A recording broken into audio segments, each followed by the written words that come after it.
Mobc scholarship ki Damak form Thajinbagi Matam Asi, Sangdoktrabadi maheiroi singna Khongjang Changshillagani haina, Dhanamanjuri University Students Union na chekshin thamlakli. Dhanamanjuri University campus by University Asi Student Union ki conference hall da. Pangthokpa pau ki mifam amada BA 5th semester tamliba taibang nganba khuman kauba maheiroi amana hai. Manipura hojik thokliba irang asina maram oiraga lengakna matam sang internet service thingjiluba aduna Mobc scholarship ki form Thajinbagi OBC yauna atai document sing tangthokpada matam changkiba amade form Thajinba nanghodabada maheiroi singda chawna khudong chada mai ngare maram aduna form Thajinbagi aroiba numit ase numit 10 rom sangdokpiyo Sadul tribe ki oinasu kumja English nishumna kunmanga ge January 15 fawba sangdokpagi notice thokiba lekrabane maram aduna OBC category ge maheiroi singi oinasu form Thajinbagi aroiba numit ase Sangdoktrabadi akanba Khongjang Changshillagani hainasu mahangna makha tana phongdokhe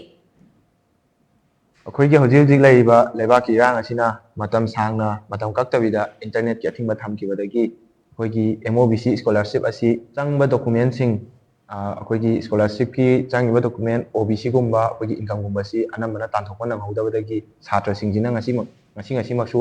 hajan banang hodana mayam ma leiri masi gi damakta akoina